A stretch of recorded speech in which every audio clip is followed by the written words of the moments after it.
سبحان اللہ. یہ بھی بڑا پرانا جھگڑا ہے ولدضالین اور ولدضالین، کہ یہ جو زواد ہے یہ اس کو زواد پڑھنا ہے کہ دواد پڑھنا ہے. اس کے بارے میں یہ اتنا قدیم ہے، اور یہ جھگڑا اصل میں اجمیوں کا ہے، یہ عربیوں کا نہیں ہے. ہم جو کہ عرب نہیں ہیں تو اجمیوں کو زواد کا مخرج نکالنے میں دقت ہوتی ہے، تو اس لیے یہ مسئلہ پیدا ہوا ہے کہ یہ کیا ہے. اس پہ کتابیں بھی لکھی گئی ہیں.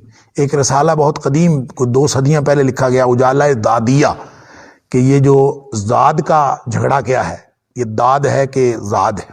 بہرحال اس میں عرض کر دیتا ہوں، مسئلہ اصل میں یہ ہے کہ عربی میں جو مخارج ہیں وہ فکسڈ ہیں، اور عربی کے مخارج کیسے ہیں وہ عربوں کو معلوم ہے. عربوں کے مخارج کو اجمیوں کے لیے قابل فہم بنانے کے لیے تجوید کا علم ایجاد ہوا.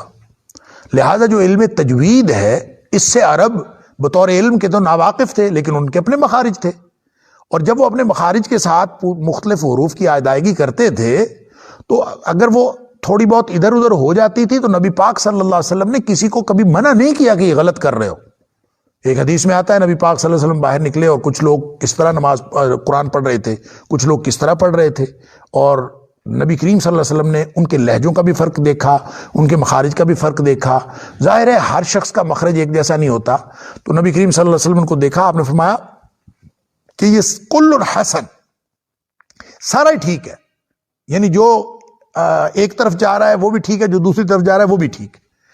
لیکن اس کو اگر ان مخارج کو اپنی اصلیت کے اعتبار سے دیکھا جائے تو جو زاد کا مخرج ہے یہ مشکل ترین مخارج میں سے ہے.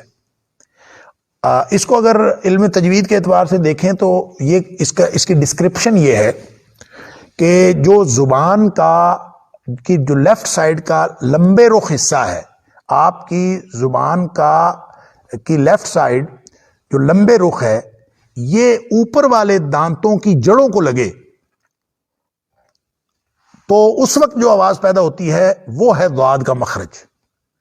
تو اگر آپ اس کو اس طرح سے کر کے دیکھیں تو وہ نہ ضاد ہے اور نہ دواد ہے، بلکہ اس کے درمیان میں ہے، ضاد ہے. ضاد آپ اس زبان کو اوپر لگائیں تو یہ ہے ضاد.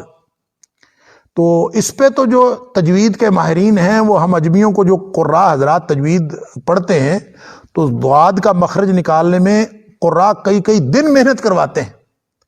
مجھے میرا ایک اسٹوڈنٹ بتا رہا تھا کہ میں نے تجوید پڑھی کسی اپنے استاد سے، تو یہ جو سورہ ملک میں لفظ آتا ہے وَيَقْبِضْنَ، وہ کہتے کئی دن میرے استاد محترم نے مجھے اس لفظ سے آگے نہیں بڑھنے دیا، وہ اسی کا سبق دیتے رہے، وَيَقْبِضْنَ، یعنی وہ جو ضاد کا اصل میں مخرج ہے وہ یہاں سے نکلتا ہے، اوپر والے دانتوں کی جڑوں کو اب لگائیں، زبان کا لیفٹ سائڈ بایاں حصہ وہ اوپر لگائیں گے تو وہ جو آواز نکلے گی وہ ہے ضاد. ضاد تو چونکہ یہ ضاد اور دواد کے درمیانی آواز ہے تو ذرا سا بھی اگر آپ سے فرق پڑ جائے اس کا تو وہ کبھی دواد کی طرف اور کبھی ضاد کی طرف وہ اس کا زیادہ میلان ہو جاتا ہے آواز کا.